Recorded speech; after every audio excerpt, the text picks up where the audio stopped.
Hello, everyone. Thank you so much for joining us today for Wonderful Women Creating Change. I'm Gabriella Kahn from the Smithsonian Libraries and Archives Advancement Team, and I am so pleased to welcome you to our program.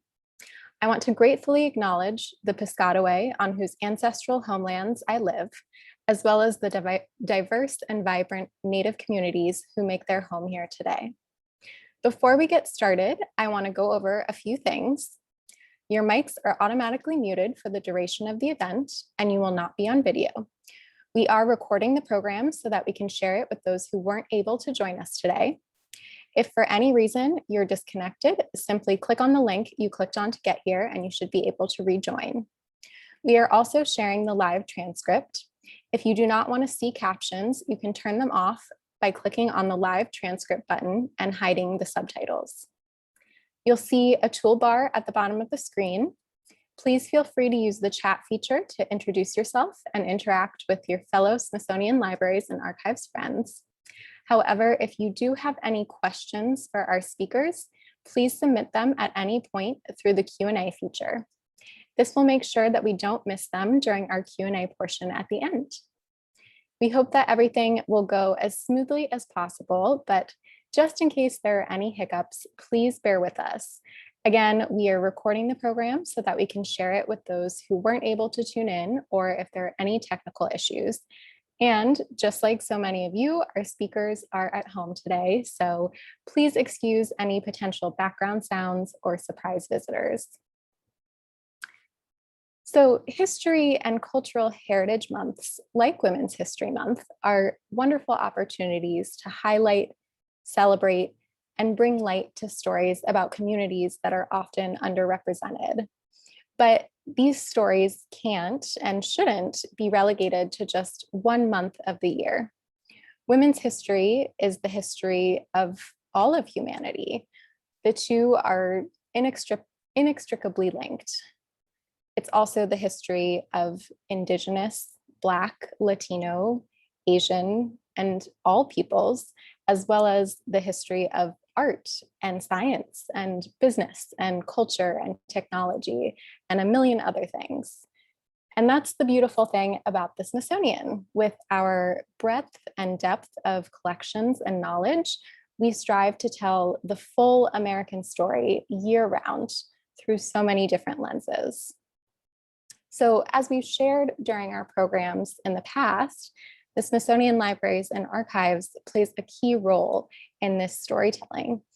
And one of the ways that we can do that is by making critical connections that provide a bigger picture and might not be so obvious at first glance. For example, what do the polygraph, feminism, and comic books have to do with each other? And how do Gloria Steinem and the Smithsonian fit in?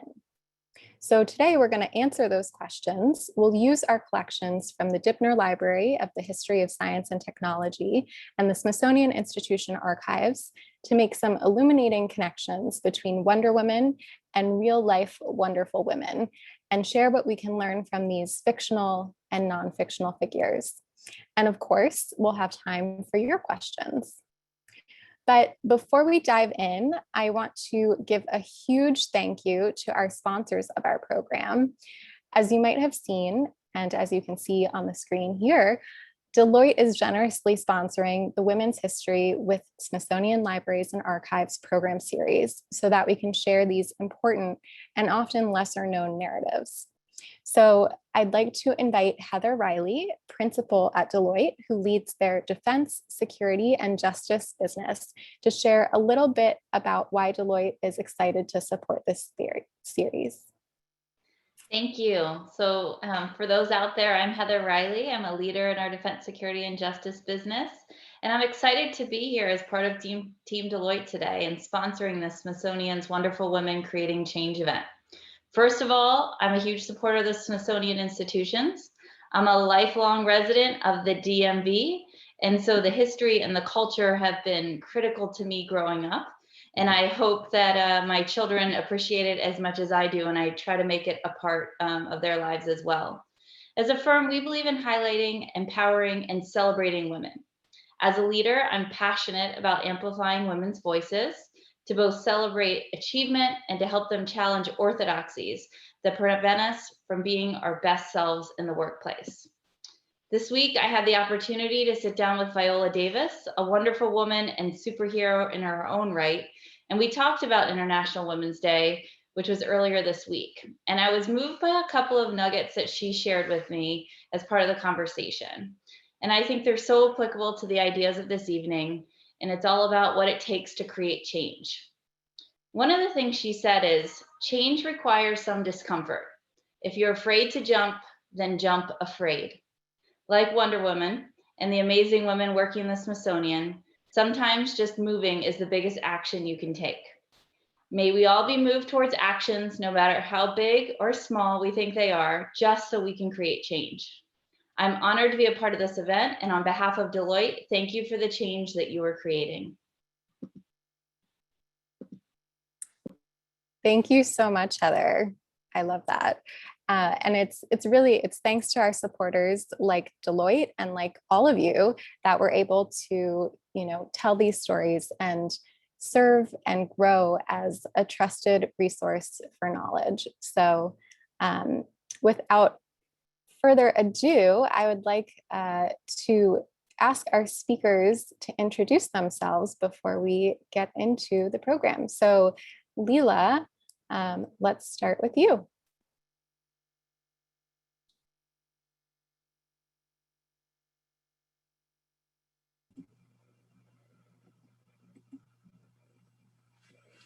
Hello, I am Lilla Vekerdy, Head of Special Collections in the Smithsonian Libraries and Archives and Curator of the Dibner Library of the History of Science and Technology. I earned my 2 master's degrees in Budapest, Hungary in 1984 and completed my doctoral coursework at St. Louis University in St. Louis, Missouri in 2005.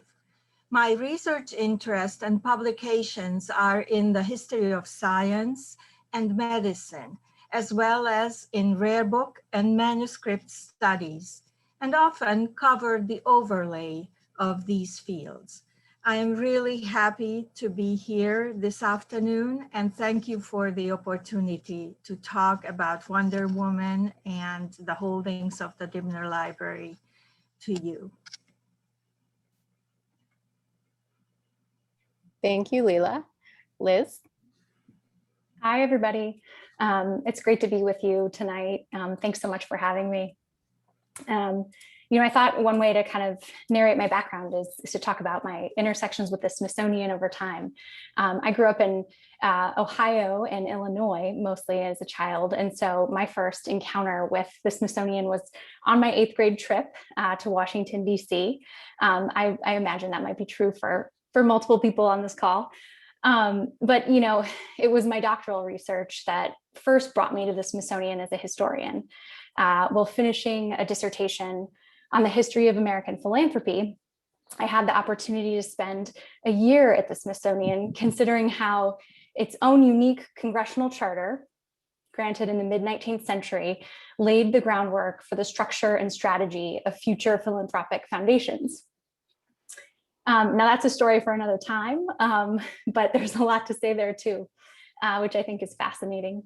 But now, today, I'm one of the curators hired by the Smithsonian American Women's History Initiative. And the Women's Initiative aims to create a more equitable society by creating, educating, disseminating, and amplifying the accomplishments of women in American history. In my position, I work as a digital curator at the Smithsonian Institution Archives. And the archives holds records about the history of the Smithsonian Institution itself. And in this position, I get to create digital exhibitions and resources about the history of women in science at the Smithsonian.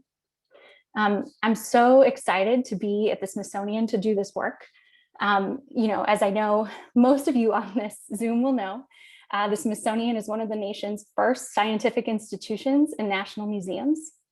So Smithsonian records tell really important and incredible stories about how women have fought for the right to work and for equity in the workplace from the late 19th century to today. So later, I'm excited to share some stories with you about how women have fought to make change at the Smithsonian. Thanks. Thanks so much, Liz.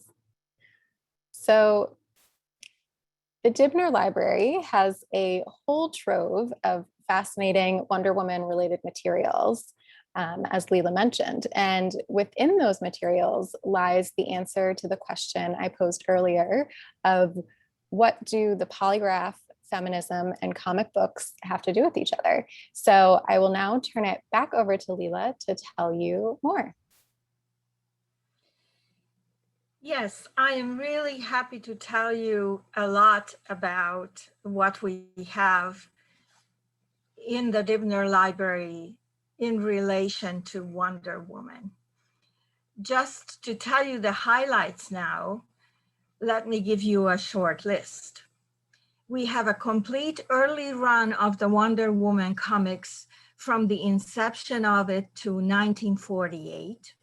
We have letters to and from the creator of Wonder Woman, William Moulton Marston, a large selection of original story scripts, an original drawing of Wonder Woman's very first costume, and archival material by an unknown Wonder Woman co-author, Joy Hummel.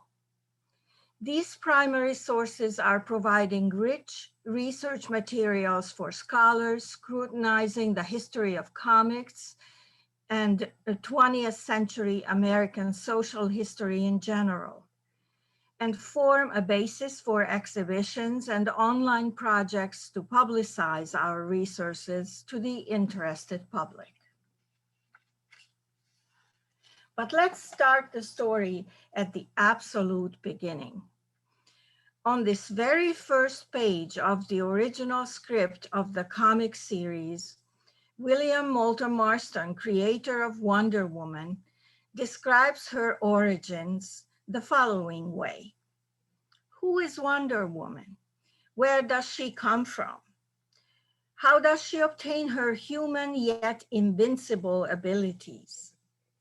With the beauty of Aphrodite, the wisdom of Athena, the strength of Hercules, and the speed of Mercury, this glamorous Amazon princess flashes vividly across America's horizon from that mysterious paradise isle where women rule supreme. So Wonder Woman is a native of Paradise Island, an idealistic matriarchal society of the Amazons. The Amazons, hearkening back to Greek mythology, were a group of warrior women believed to have lived in Asia Minor, who fought many wars, among them in the Trojan War, possibly in the 12th century before the Common Era. The ideal society of the Amazons was based on a special femininity, characterized by fierceness, good authority, and harmony. This idea of special femininity leads us to Marston's feminist theory, an interesting version of mid-20th century feminism. Marston believed women were not only equal, but in some respects superior to men, and the world would be better off with women in charge. No wonder. It was in the middle of the devastating Second World War when the Wonder Woman comic began. And at the time, in a sense, men could be blamed for disastrous things. In an original letter that you see in the slide that was written on April 12, 1942, to his editor, Sheldon Meyer, Marston writes, I ask you to note the universal truth in my script about war and women taming men, so they like peace and love better than fighting. This is the entire aim and purpose of Wonder Woman. Marston taught psychology at the University of Southern California, among other places, and experimented with models of the lie detector. In fact, he was the inventor of its early prototype. Wonder Woman's magic lasso is often discussed in reference to Marston's interest in and work with the polygraph, as in the later episodes, this accessory of Wonder Woman is referred to as the lasso of truth.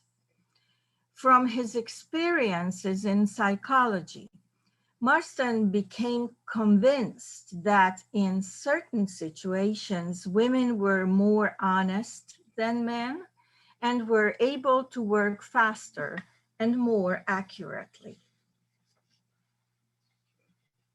This positive philosophy about women deeply influenced the Wonder Woman mythos, that of a strong, intelligent woman capable of saving the world.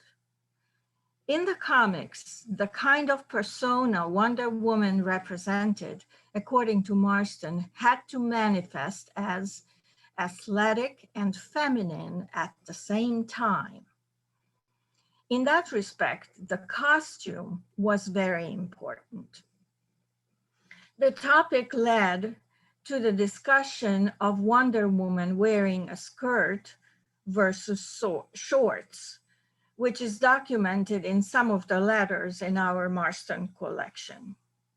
Here we see the original drawing by Harry G. Peter, artist of the early comic series, of the first costume of Wonder Woman.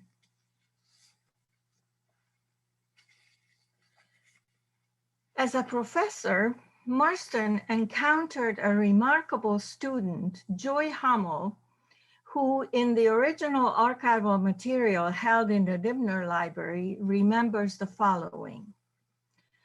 Dr. Marston was my psychology professor in 1944. I must have inhaled his course because of how in-depth I answered the questions of his final exam. I received the highest mark in his test that he had ever given. Therefore, he decided to invite me to work on Wonder Woman. He believed that I would understand how he wished his heroine portrayed and would be able to incorporate his theories into the stories. I was privileged to meet Joy Hummel when she personally delivered her archival donation to the Smithsonian Libraries in 2014, and we continue corresponding. Amazingly active in her mid-90s, she actually received the 2018 Bill Finger Award from San Diego Comic-Con International.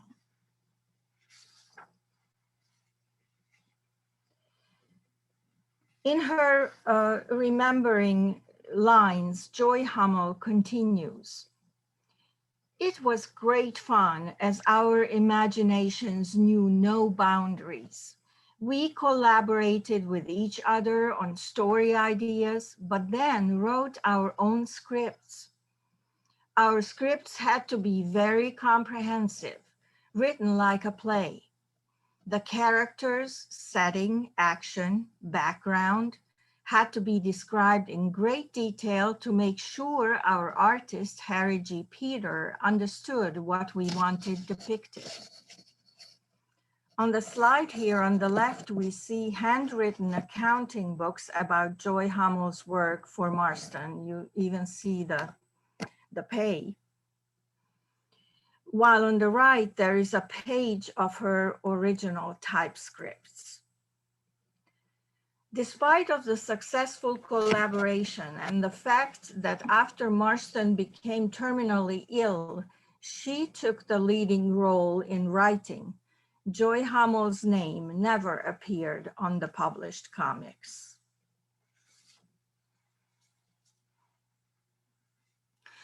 Neither Hummel nor Marston took Wonder Woman lightly. Marston wrote scholarly articles explaining the seriousness of comics and his letters also attest to his intention to convey his earnest philosophy. His scholarly and scientific oeuvre includes 7 books and 21 articles. Best known is his 1928 monograph on psychology titled Emotions of Normal People. These are images from 2 articles by Marston. The one on the left, published in the journal The American Scholar, is an extensive essay discussing why comics were read so widely in the United States in 1943. However, the general wave of criticism of comics was strong in the 1940s, especially blaming the violence depicted in comics for the rise of juvenile delinquency, even though contemporary statistics did not prove that. Marston always saw positive educational potential in good comic books.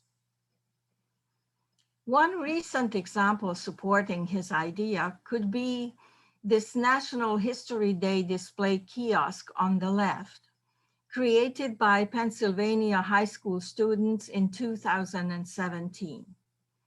For the students' art's sake, I want to point out that the large figure in the middle is hand-drawn. Also, it is important that after the presentation, the students visited the Dimner Library to look at our Wonder Woman-related originals. Finally, as a conclusion, and to add to the positive educational potential of comics, I'd like to give you the legacy of Wonder Woman in Joy Hummel's words. Marston wanted Wonder Woman to be a positive role model for the young female readers and inspire them to go out into the world and use their abilities. I think Wonder Woman began the women's movement. Thank you so much, Leela. That was so interesting. And I especially want to thank you for sharing about Joy and her contributions to Wonder Woman, this iconic character. You know, as we know, there are so many women who have never gotten the credit that they deserve. So I love that we can help spread the word about Joy's unrecognized work. That leads us to Liz, who I'm sure could give an entire presentation about women who haven't gotten the credit that they deserve. But today we're actually going to pick up with this thread of the women's movement that Leela ended with. And you know, for those of you who haven't seen Wonder Woman 1984, in the film, Diana Prince, aka Wonder Woman, she works as an anthropologist in the Smithsonian's National Museum of Natural History. And Liz, you said that watching the movie made you think about how women really carried out the work of change at the Smithsonian in the 1970s. And by doing so, forged the world that these fictional characters would have inhabited. So can you please tell us some more about how real life women pushed for change at the Smithsonian and created new opportunities for women at work? Absolutely. Thanks, Gabi.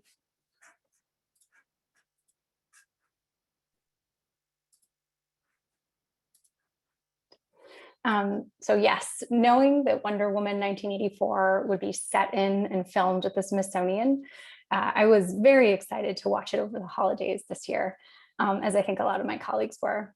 And as you mentioned, Diana Prince, or Wonder Woman, works as a cultural anthropologist right alongside, actually, Barbara Minerva, who's Cheetah in the film.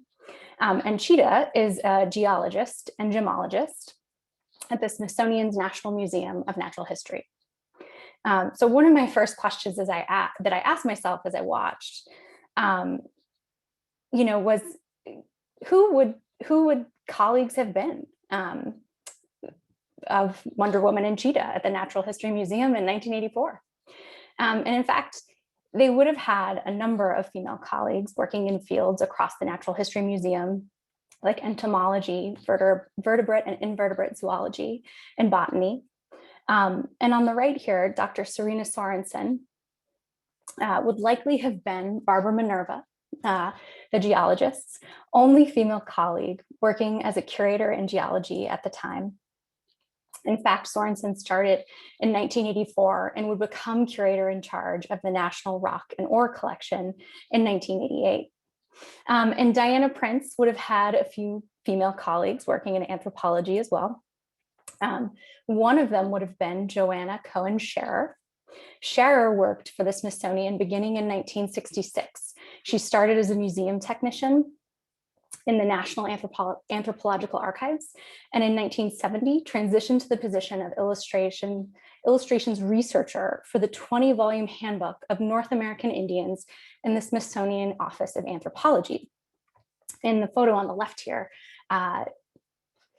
Scherer is just second from the left.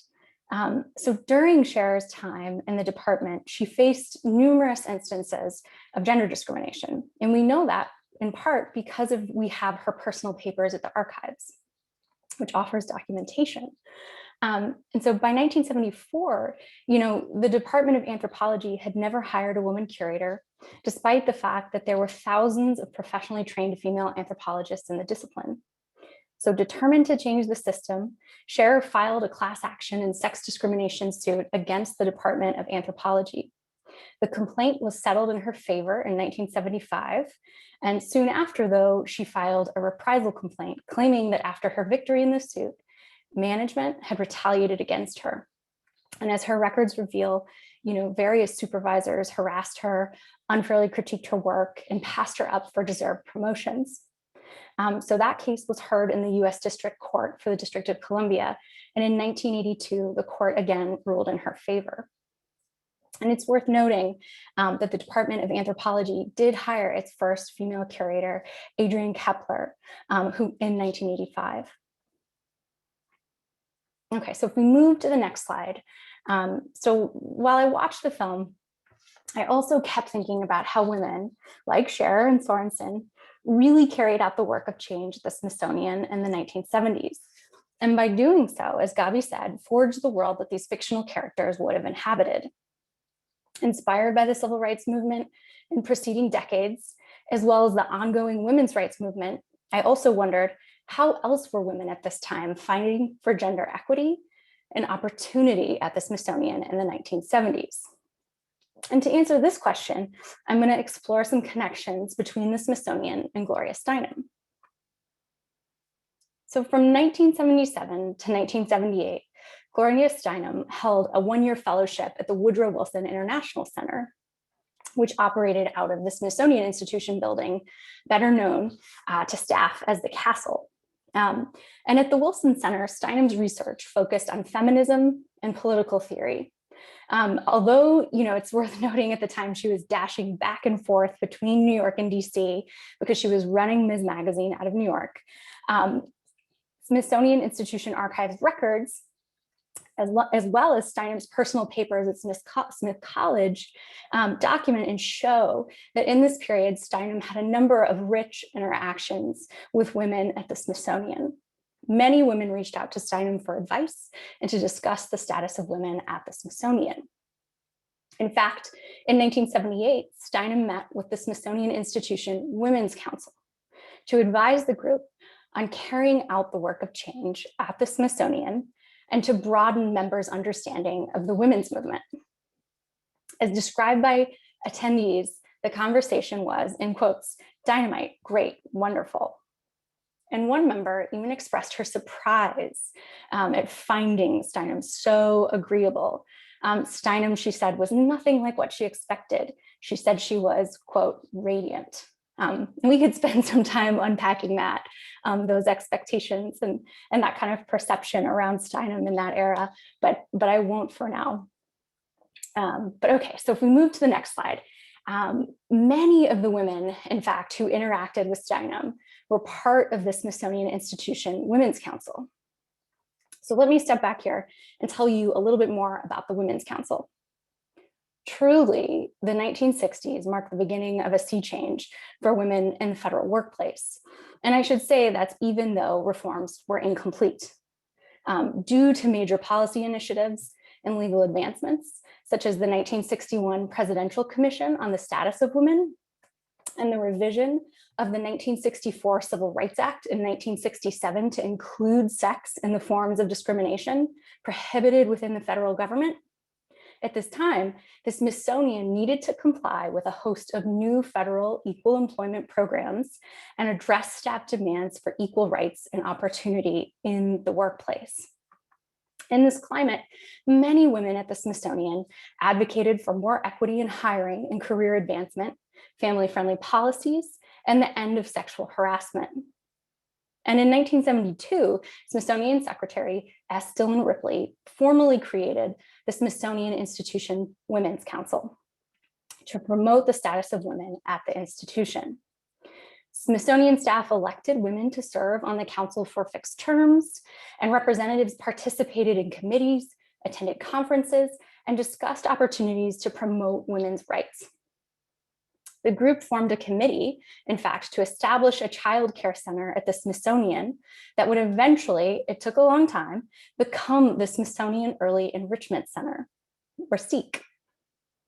Members also formed committees to advocate for policy changes to improve women's career advancement. In one instance, the Women's Council advocated for an extensive study of the Smithsonian's merit promotion program and how it helped or hindered women working in clerical and secretarial positions at the time. So, of course, progress was not always smooth for the Women's Council.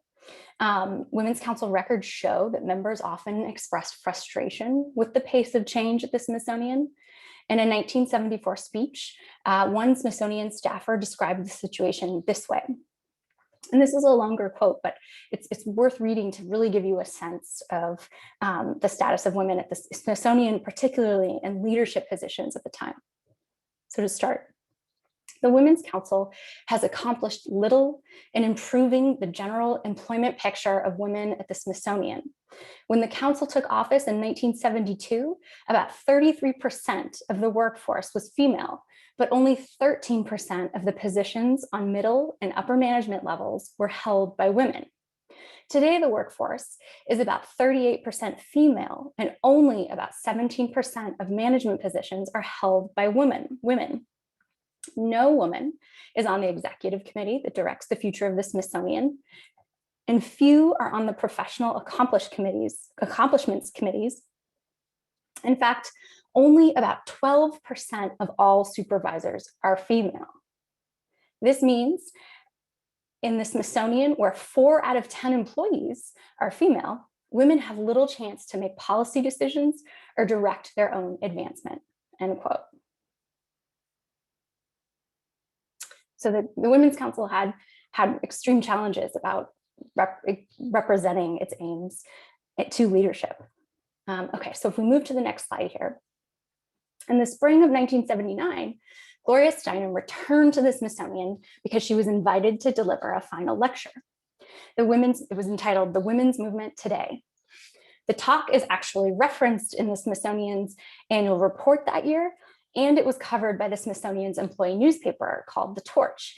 And that's worth noting because this talk was notable at the Smithsonian at the time. It made waves. And in her lecture, according to Torch coverage of the event, Steinem said that while she didn't have stats, after working at the castle, she could share the following observations. Those were: the entire maintenance crew was Black, and the women handled the mops and dust cloths, while the men used machines.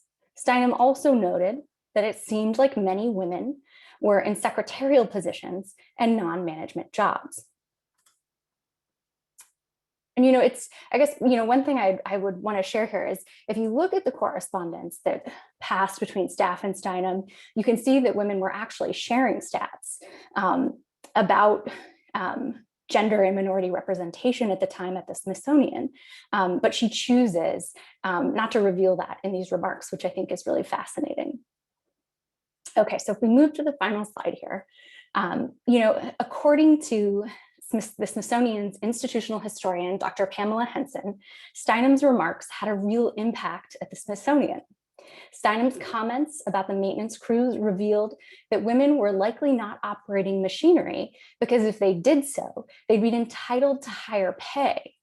Indeed, quite possibly as a response to this observation, the same issue of the torch that references Steinem's remarks features an article highlighting the work of Norma Jean Colbert, the only woman to work as a mobile equipment operator at the Smithsonian. Additionally, ongoing conversations about women in leadership at the Smithsonian persisted. As reported by The Torch in April 1979, according to an official in the Office of Equal Opportunity, only 5% of leadership positions, so that's GS 15 and above, I know that's kind of insider federal employee language, but those kind of 5% of leadership positions were held by women at the Smithsonian around 1979. So Gloria Steinem's work with the Women's Council helped bring wider attention to these disparities and encourage staff to keep pressing for change. To close, I just want to note that the Women's Council records haven't been digitized yet. There's at least 20 boxes of materials there. And so I'm really excited to see what in coming months and years we can share with you all as we digitize those records and make them public. There's definitely enthusiasm to do that. And I think, beyond, I kind of told you a lot of institutional history in my talk today, but in these records, there's also really rich conversations about memos, about, the conferences that women attended at the time that would cover things like what you should wear. There were kind of conversations about how women should speak to their bosses so that they'll be heard too. So a lot of these conversations are still relevant today. So to read these, conference descriptions and memos written up after the conferences are just fascinating. So I'm really excited to see, what this kind of goldmine of materials can tell us about more about how women fought for equity in the workplace. Thanks so much. Thank you so much, Liz. It's just really incredible to see how far women have come in the workplace. But like you were saying, I mean, it's so enlightening to see, how we're still fighting the same fights and, how far we still need to go. And I feel like this is just really especially poignant right now, as we have arrived at this very grim anniversary of the Smithsonian and, most of this country closing offices and workplaces due to COVID. And, now seeing that millions of women have been driven out of the paid workforce. But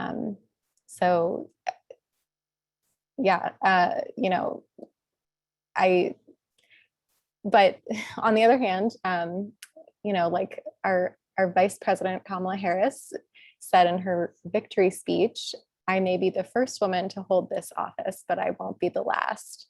And I feel like that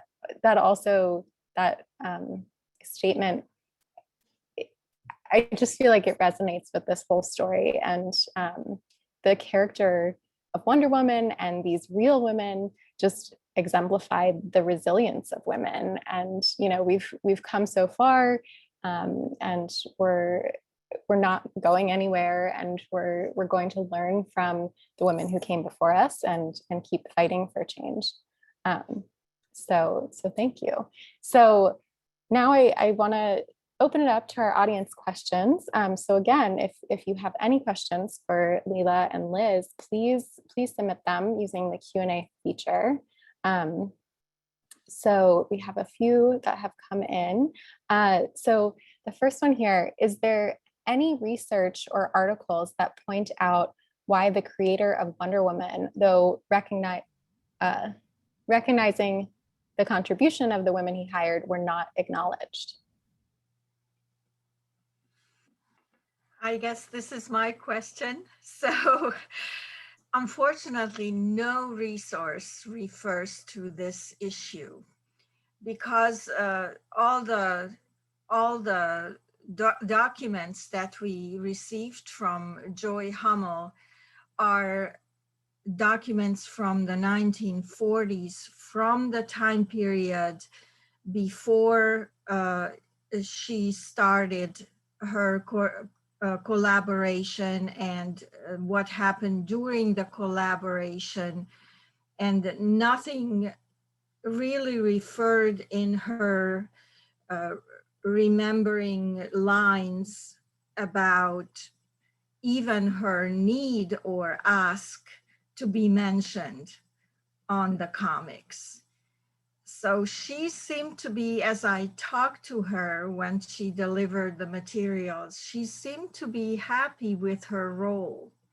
She seemed to be very much appreciative that she had this opportunity and did not complain at all. So I guess maybe she didn't ask to be printed on those comics. Nonetheless, she should have been. That's really interesting. And actually a follow-up question. Do you know how many issues of Wonder Woman that she wrote under Marston's name? I think it's about 10 to 13 issues. That's how many typewritten scripts we received from her. And that's how many printed issues she gave us. Because she collected those issues that she felt she was responsible for. So she gave us not only the typescripts, the original typescripts, but the actual printed issues that she felt authorship over. Wow. Yeah, I know there are a lot of gems in that collection. So, right. we hope anyone who's interested will come and visit us when we're reopened and come see it in person. Yes, we'll be happy to show them. Yes. So a question here for Liz, I think. How quickly could the 20 boxes of material about the Women's Council be digitized, and what would it cost? Oh my gosh, so I'm a historian by training, and I work with a team of archivists who will be disappointed that I cannot answer that question, but I will say it's because they can answer that question so well about the cost and the process. One thing I will say is that now when we talk about digitization, it's not only just taking photographs of the material and creating the digital image to share online. It's also creating data about that image that describes it so it can be part of our central databases. So you can search for that image online in our collections. And then in addition to that, it's kind of creating materials that, do descriptive work to tell you more about them. And so all along that process, there's time and labor involved. And it's kind of the, I want to say meat and potatoes, which is a bizarre phrase, but it's the substantive work, right, that has to happen so we can share our collections online. And so that's all to say, it takes longer than you might think to actually get these things online. That said, I'd say I can't comment on the cost really. I think, one way to approach this would be to sample the boxes, find the most compelling materials that we really want to get online, and then to prioritize those and to, get the funding through a grant or other mechanism to get those online within, say, the next year. But that would be my guess about the kind of soonest that you might see those. That said, you can certainly come to the archives. You can email us for more information and we'll share what we have. And yeah, I would love to get that up sooner rather than later. Thanks, Liz. And actually a sort of follow-up question from Ruth Seelig, who is the former chair of the SEEK board. She asked or she shared that the papers of Seek are also highly illuminating and was wondering if these will also potentially be digitized. Yes, absolutely. I mean, so I can't promise about what will be digitized and won't, but I'm so excited. There's similar enthusiasm about those records. Once we can get back in the archives, I definitely include those and the kind of related collections that we'll go through, find what we really want to get online quickly. And that'll be included for sure. People are very interested in those records. And whenever we have conversations about women's history across the Smithsonian, Seek comes up and is really important. Great. So this is a great question and a tough question because, well, no spoilers. Are there any current women pioneers at the Smithsonian who are going where no woman has gone before?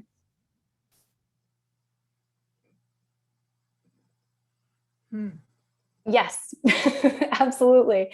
One of the fun things about my job studying the history of women in science is I've created a data set about kind of all the women that have worked in the sciences at the Smithsonian. It comes up to the present day. And it's just incredible to see the kind of research, the kind of roles that women are in at the Smithsonian today. We actually had a fantastic symposium in October of last year about women in science. And so there's some really great talks actually. So I can pop a link to that symposium in the chat and you can kind of see some of these amazing women in science talking, not only about Smithsonian history and their work at the Smithsonian, but their present projects as well. Thank you. So someone actually shared a Smithsonian Magazine article on Wonder Woman by Jill Lepore.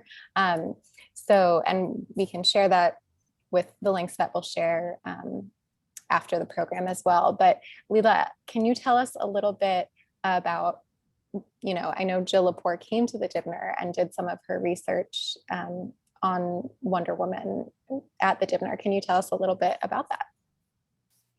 Well, I think her interest was based on our holdings of William Moulton Marston's letters and manuscripts. So this material is really a goldmine about the beginnings of Wonder Woman and about the culture of comics of the 1940s. It also gives us an insight what his philosophy was about women and this early feminism that I referred to in my little talk. So Jill Lepore was interested in this part of our collection and did some research in these original letters, which are not only by Marston, but to Marston. So there were a lot of examples of criticism of his work, especially about violence involved in the comics. He had this interesting idea about bondage, which was often discussed in the critical letters that arrived to him and the editor. And especially in one example about chains. So he was asked by the owner of the comics to reduce the mention and depicting of chains in the comics with 65, if I remember right, 65 or 75%, because people were not taking it well, that there were so many mentionings of those. So nuances of comic culture and the psychology behind them, I think what was interesting for Jill Lepore in that collection, because that's what it is rich about. Now she, on the other hand, led us to Joy Hummel, because she was the person who knew Joy Hummel, Joy Murchison Kelly, which is her name now. And she discovered all that material that Joy Hummel had and made sure that it actually became the deposit in the Smithsonian Scribner Library later on. And that's how our friendship started in the 20 teens with Joy Hummel. And it's so interesting that Joy came personally to bring her material because she didn't trust the mail. She was over 90, but she got on the plane and brought the boxes because she wanted to make sure that it gets safely in the Smithsonian. That's amazing. Yeah, I love that story. So there have been a few questions along the same lines. So I'm going to try and summarize them. So first part being, is there any information available about how, switching back to the Smithsonian, about how receptive the Smithsonian was to Miss Steinem's observations and, you know, the Smithsonian's own employees' comments about gender discrimination, and how quickly did things change? How much resistance did women feel that they were met with? So that's sort of one part of the question. And then, you know, basically, how have things changed? You know, are there stats on, you know, the current percentage of women at the Smithsonian who are in management or leadership roles? You know, how much progress has been made, basically?